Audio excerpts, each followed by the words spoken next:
What's up, everybody? This is a Growing Up Italian podcast, and today I have guest Janine Bruno. How are you, Janine? I'm great. How are you? I'm good. You guys may recognize Janine. We just featured her on her Instagram a while ago, and she was hosting a pasta making bachelorette party. Mm-hmm. So how was that? It was good. So a lot of the pasta parties I do happen to be bachelorette parties, but especially like with COVID, obviously I haven't been doing them, but as things are opening up, I'm doing smaller events, and it's like the perfect way to get together. You don't have to go out. It's a little bit more low key than going out on a regular bachelorette party. Going to Vegas. Yeah, a little bit different than going to Vegas, but it's awesome. People really like it. It's like when I first started doing this, I did like team building for company. Like it's a lot of fun to do with your friends. You drink wine, you make pasta, eat it. So I don't think they went out after I left. I think they just drank at the house. But they all passed out there. I'm sure all the husbands would really condone this. Oh yeah, they probably love it. They're like, oh, okay, yeah, safe. Kill two birds with one stone. You make pasta, and then you're in a safe environment. Maybe you'll bring that pasta back home, Normally, when I do parties, people always are like, can we make extra? Because my husband will kill me if I don't bring home leftovers. I'm like, yeah, of course. But hey, you'd be surprised. A lot of men come to the event. So bring your sand to the beach, basically. Exactly. So that particular video, it caught my eye. It came up randomly on the Explore page. And I was like, this is pretty cool. It looked like there was a lot of people there, like at least, how many girls was it? Because I saw like 10 in the video. There was 12. Wow. So pre-COVID, I was doing events like 20, 30 plus, like for, in someone's home, depending on how much space you have. Mm-hmm. And then, I had a sponsorship partnership with a local, actually they're a national brand, Bruno brothers. And we were planning to do these like 75 person events. So that was a huge bummer when everything happened, because it was like, well, that was going to be really cool to kind of, bring it to more the masses. Cause it's difficult. I can only be in so many places at once. Mm-hmm. But that particular one was 12 people. And I would say like 15 people, depending on the space, is a big party. Is a good number. Yeah. So are you a chef by trade or? No, I'm not.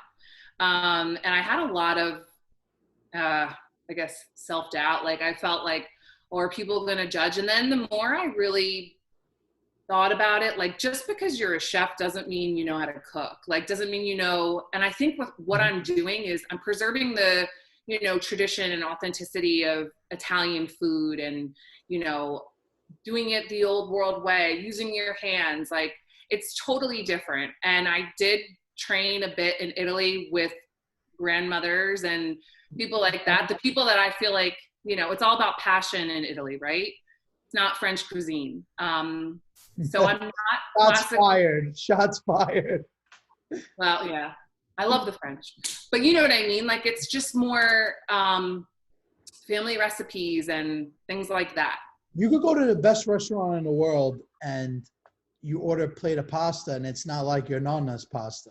It's a different feel. And you'll never get that with like people you hire just to do a job. Like you said, you got to put some passion into it. So would you say, because like we always get heat for some of our posts. So for example, when we did the best Italian food bracket, people were flipping out because there was chicken parm there. I saw some other things. So now, how do you feel about like people saying, okay, spaghetti and meatballs, chicken parm, that's not an Italian dish. That's an Italian-American dish. So I definitely, I understand I think if you make a clear, I say this, I'm Italian-American. I'm born in America. I have Italian roots, but I'm an American woman. Mm-hmm. But all of my traditions come from my family. We're Italian-American. Mm-hmm. So I think I have cousins in Sicily. They've never come to America, but they don't know much about America. So I kind of go off of that. Like there's Italian-American cuisine and there's Italian cuisine in Italy. So people get so like hot and bothered by it. Like it's really not a big deal. We're in America.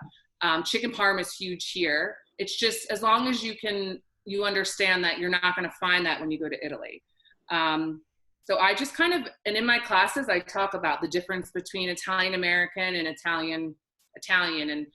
And sometimes my cousin, when he comes, he'll come to classes and kind of like talk on it. But I mean, people get. Yeah, people get torn with it. So now you mentioned that, I saw, because I was asking you like how much something like costs for the bachelorette party day, because I was like thinking like, damn, it looks like a lot of work, you know? It's a lot of work. You sent me over a little PDF that I'm gonna share my screen with everybody. Okay. Let's see if this works. Okay, so we're seeing it here. All right. So there's your logo. I'll have you like just run the difference between these packages you're promoting. Like, what's the main difference? So, I mean, and I've changed this so many times, but I feel like this is a good kind of classic package. It's just, you know, you're always going to get that quote unquote journey through Italian culture and history. You're going to learn about my family's traditions. You're going to learn about how they do things in Italy, how we do things in America, how it's different. And obviously city to city, it's going to be different too. But, you know, I'm originally from Brooklyn. I live in Philly. There's a lot of differences there, which, you know. Really? Usually people do the opposite. They go from Philly to Brooklyn. Right. Well, you know, we'll save that story for later. But anyway, we have, we're always going to be doing semolina flour. So I import it from Italy. It's quite easy to get when you live in an area like this. Honestly, I go to Staten Island a lot to, what's that market?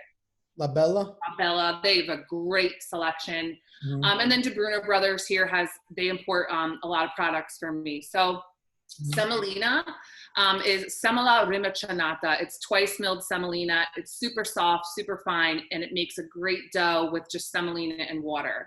And people don't realize this. And I saw something recently and someone got offended that someone made pasta without eggs. Like in the North, they use eggs. In the South, they do not. Eggs makes it a little heavier, right? Yeah, it's totally different. So you're going to learn how to make like 5 unique shapes. You're doing it all by hand and like with little tools. Like orecchiette is with a butter knife. Buziate is with a metal iron. Gnocchetti sardi is with a gnocchi board. So you're doing all these things. And I teach you how to do it with just your hand and then with a little tool. So nothing expensive, nothing crazy. And then that is always served with, I always bring fresh bread and salsa di pomodoro, which is sauce, gravy, whatever the hell you want to call it. That's my family's. Oh my God. What does your family call it? Sauce, salsa di pomodoro, sauce. We never were gravy. We never said gravy. And I know there's a difference. I feel like in Philly, a lot of people say gravy though, more than. Yeah, I guess. I've been told by people like, you're not really Italian if you don't call it gravy. Like, everybody always questions other people's like, how are they Italian? I know so anyway, the deluxe package, basically you're just adding in ricotta gnocchi, which is nudie. And that is like an extra thing. And then you get an extra sauce. And then the premium, you get the whole thing. So I do a huge antipasto board, charcuterie board, whatever you want to call it. Oh my God. I can't even say the C word. It's charcuterie. Charcuterie, but I'm saying it like Italian. It's French. Charcuterie. Charcuterie. So I try it's antipasto. So we have, I do and if you go to my page, you'll see I do pretty big badass boards. Meats, prosciutto, sopressata, all different types of cheese, olives, roast vegetables, bread. They're pretty Instagrammable, I guess people like to say. And they're delicious. And then you do the pasta, I do the 5 shapes, the gnocchi. And then I do a little wine pairing. So that's just like a fun little extra that comes with that. That's package. Like sommelier style, I'm not one of them, but I have quite a few friends that are and kind of help me with that. And it's just like a fun, extra, this is what will go with I do usually like a Prosecco for, to start, and then kind of go through that. So, and then I have a pastry package. My sister-in-law is that's like the Venetian hour when you you book a party. It's like, this is an extra whatever a person, Exactly. My sister-in-law is like a phenomenal baker, and so she handles all that. Oh, so you bring it already prepared, or does she also cook too? Yes, and I've had questions. People want to learn how to make things. So as I expand, I mean, my plan was to open a shop, like a pasta, workshop kind of place. Oh, yeah, and then COVID happened. I mean, I was looking at buildings like to buy, and then rent out the top, and then COVID happened, and I'm grateful I didn't, because I'd be in a different situation right now. Okay, so here we get like all the questions we would normally get that I would be asking. So right, the first one, if no one's ever been to a cooking class. So it's going to be totally different. A lot of cooking classes you see, they're going to bring out KitchenAids and mixers and machines, and like that's totally cool and fun. But this is just going to be like really hands-on experience, and you're going to learn a lot about Italian, Sicilian culture, Italian culture, and my family's culture from Palermo to Brooklyn to Philadelphia. And then people are always like, do I need a big kitchen? Because you see these pictures, and you really don't. You could do it on a kitchen table. And as long as I have a cooktop, like one of those, burners that I have, like I can really do everything. Two flames, right? Yeah. And then my ingredients, I get everything from Italy, pretty much. Even the cheese and charcuterie, the antipasto, like they're getting that from Italy.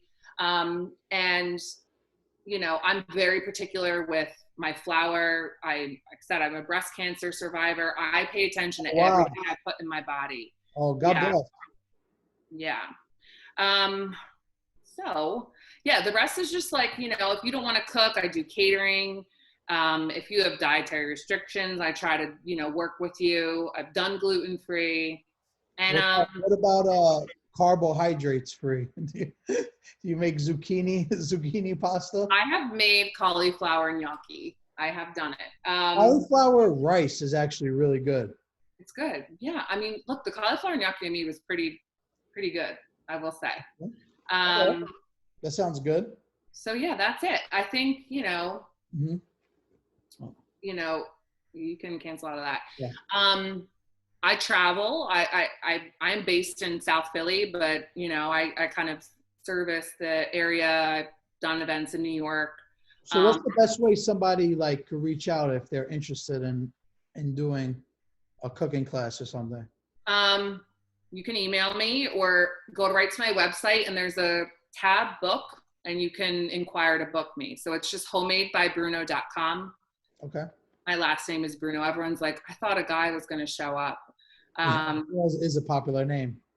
It is. That was figuring out how to name my business I still have I'm like, should I change it? But too late now, right? Yeah. You gotta run with it now. Yeah. So you do private cooking too, because before this Zoom we were talking and you said that you do some private cooking for clients, and you said like in one example you work for a Jewish family that likes to eat Italian on Sunday. They love Italian food. I cook for a lot of families, and it kind of came on with COVID. I wasn't something I ever planned to do, and it kind of, I got requests, and I cook for a lot of different families. I cook for the GM of the Philadelphia Eagles, his family. Oh, that's a hot take right there. Yeah, he's awesome. I still to this day, I don't really care about not that he's a celebrity. I don't really care about that stuff. So I never asked how'd you find me? Will you post this for me? I just kind of keep it. That's the first thing I ask when a celebrity or someone comes by my shop or follows the shop, because that's how I connected with some people. I see they follow Growing Up Italian at the shop, and I'll be like, just curious. It's like they fill out a survey. I'm like, how did you find us? Through a friend, Instagram, Twitter? I always ask that. I don't know. I just never did it at this point. I will. Next time I talk to him, I will. because I would like to, thank them. But I cooked for him for his Mother's Day dinner, and they were like, this is the best Italian food we've ever had. We've been ordering all different stuff. So they just kind of stuck with me, and it's fun. That's awesome. Yeah. So he eats Sunday sauce? He eats Sunday sauce. Yeah. Wow. Yep. Maybe that'll help. Maybe that'll help the Eagles, get a couple extra wins, behind the full Cavatelli belly. Yeah, there'll be bellies filled with pasta. You ever saw the Sebastian Maniscalco skit where he was saying that at a Jewish holiday that everybody had pamphlets on the table and he shows up starving and he's like, when I walk into an Italian house, I gotta get bread in walking distance. And it was just like so funny. He's like, the Jewish people have no cuisine. After breakfast, they're done. After bagels, that's it. Yeah, right? He's a legend, but that's gonna have me cracking up because like Jews and Italians are so similar, but then like when it comes to food, it's just like a completely different ballgame. So different. You're right. We are very similar, but when it comes to food, that's where we kind of lose. Same with the Irish. But it's funny. I think I was telling you when I was growing up, I didn't live in an Italian neighborhood. In fact, I moved a lot. But for a bulk of my life, I lived in South Jersey. Like my dad was in the car business, and he had us moving all over the place. And I didn't have Italian friends or neighbors, and people were like, what is this is definitely a front for the mafia. Like, why is this family here? And it was just, we were in the middle of we were in the Pine Barrens. It's like that, that one episode. That's where you were? Yeah. Like what? That's the best Sopranos episode. Oh my God. It is the best. When you get in the packets of ketchup in the van. Yeah. That's basically where I lived, like in the middle of nowhere. So like we didn't go out to dinner because like you get shit food. So, we cooked all the time. I would come to school. My grandparents would come down from Brooklyn. I'd have like, Brooklyn bread with like, chicken cutlet sandwiches, it was just, people would like offer to buy my lunches. So I always said, like, I want to start something, play the hand you're dealt. Like my family is very, about Italian tradition and food, and it's unique and a lot of people aren't exposed to it. So I felt like I wanted to bring that to people. And, I mentioned I'm a breast cancer survivor. I was sick when I was 30. I went through hell and back. And that was something that was like so soothing for me, making pasta. Like it just calmed me. Like your version of therapy, like. Yeah. It was, I was like, I see what you're saying. Like I can see how like to get your mind off something, you just start making pasta, It was very therapeutic. And I feel like, I had a long-term boyfriend. His family was like first generation Italian. I was like even more exposed to it because like, you don't always find that. And then when I didn't have that in my life too, like my family, my grandparents are much older. So I just have one grandmother left. And I wanted to make sure that I carried on those traditions. That's super important to me because I feel like this generation doesn't care about family and I shouldn't. Not family, but like the little things we take for granted. One thing I will say is what I noticed this year more than like years prior, and I don't know if it's because people are bored with like COVID restrictions or of that nature, but I noticed a lot of people made sauce this year. Like from what I'm seeing, like I don't know if it's the cool thing to do. Like even my family went crazy and made 20 bushels. I haven't seen them make 20 bushels since I'm like 15 years old. So I don't know if everybody's just bored and they're like, we're going to be home all winter. Which I kind of love that this boredom is bringing out, this creative, like, well, what else are we doing? We're all at home. And actually like, that is how I found my pasta talent. Like it wasn't something I always did. Like I was sick. I couldn't do anything. Like it was something to do. And I feel like a lot of times that like, you're able to kind of fall into that. Plus people, I think it's kind of like trendy too right now, which I have mixed feelings about, but I feel like people are, with family a lot more. And, you know, I'm seeing a lot. I also have an Italian page, so I see a lot of like on my things that pop up. I feel like everyone's making sauce. Yeah, this year especially. Great. And you know, it's funny you mentioned that too, because in the height when this pandemic really hit, like this side of you know, the eastern US, you know, like our side, New York, Philly, Jersey, all that. I remember like there was a point where it was kind of hard to go grocery shopping, like that it was like a challenge, you know, like people waiting online, things like that. And I remember my mom, being an Italian mom, like panicking. She got like a huge bag of flour and she just like was like, at least I can make pasta. And Yeah. that's exactly like what survival is. It's crazy how the world comes full circle, because we come from like a super poor town in Italy, and all they do is like make pasta, not because, you know, it's something trendy or something cool to do, but because it's super cheap to do and it tastes like delicious, you know? What did I tell you? I lost weight making pasta, and people are like, "Nuh-uh." Like, I No. eat it every day. It's different when you use flour. First of all, when you make anything homemade, I think it's different. But when you use flour from Italy, like when you go there, I feel like it's just different. For if you're there for, I was there for a month in January. I didn't gain a single pound. Granted, I walked a lot, but like, Yeah, that's what I was gonna say. You had to be walking because I was, but I just feel like my skin glows, like everything feels better. It's just different there. So, you know, making pasta was also like, all right, cool. Like I can eat this. I also like prepare it healthy. I use a lot of like vegetables, and, you know, it depends on what I'm making, but you can lose weight and eat pasta every day. I promise. listen, That's like my goal. I'm like going to debunk the theory that pasta makes you fat. It doesn't have to make you fat. instead of keto, you should do pedo or something like. Yeah, right. Pasto, I don't know. Like we gotta make a pasta diet. But my mom, like she's always saying like, okay, I'm on a diet.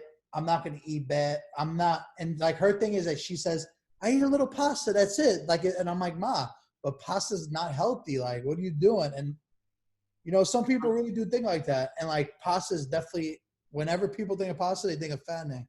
I But know, really, and it makes me sad. Well, okay, look, if you put like heavy cream, butter, all this stuff in it, like, yeah, like penne vodka, it's gonna make you fat if you eat that every day. don't tell my customers this, because All right, all right, all right. I make a living on vodka sauce. Look, and it's good, and I'm not hating on it in moderation. I just feel like when you, in Italy, they prepare things different. Simple, right? Simple, fresh ingredients. That's it. Fresh tomatoes, garlic, Oh my God, virgin olive oil. That's it. You know. My sister-in-law, my sister and my brother-in-law have a produce business. They actually own, their family owns Manhattan Fruit Exchange, and my sister started a business. I've heard of them. Yeah, they provide to a lot of the restaurants in the city. My sister started a business. She does like these weekly produce boxes. Produce is great. So I have access to a lot of fresh produce too, which is an added bonus. But I feel like, you know, we always say like, it's just a lot of people overcomplicate things. And I feel like Italians don't, they keep it simple and fresh, and it's, you know. Listen, I feel like I could kind of do without pasta more than I can without bread. Like my weakness is bread. Bread. Like I just like, and you live in Brooklyn, so you have the best bread. Oh, we do, right? You admit to it? Yeah. Philly bread doesn't, like, although, I mean, it's not Italian. I buy from it's called creme brulee. I'm assuming it's French. I get the best baguettes here. So like, but as far as Italian bread goes, Brooklyn all the way. Always. Yeah. Bagels. There's always something they say is like, it's the water. Like, oh, it's the water in New York. It's the best water. The pizza. And then I look at the East River and I'm like, that's the not best that water. That's the best water. Not that water. But yeah, it is. Like the people like ship water from Brooklyn to Florida to make pizza. I've heard that rumor, but I just can't really believe it. Like, well, there's a place by me literally called like Brooklyn Water Pizza or Brooklyn Water Bagels or something in Florida. I'm like, I mean, what do they ship it in? Like it wait, what is it called? I will tell you, it's like Brooklyn water style pizza. Look it up. It's something crazy. And I'm like, what? They actually do that? Yeah, I'm gonna look it up later. I'm curious because that's actually a genius name. Yeah. Yeah. I don't know if I think it's called that, or that's like their slogan. Maybe, yeah. Maybe that's their little trick to get all the people that are fleeing New York and going to Florida, you know? Yeah. It's probably still not good. So. Thank you so much for your time. Yeah. We definitely got to do this again. If you guys want to check her out Instagram, she got a bunch of cooking videos, things of that nature. Yes, and we're gonna cook live one day soon. Yeah, not me. Maybe my cousin will do it. Yeah. All right. Take care. All right. Bye. Thank you. Bye.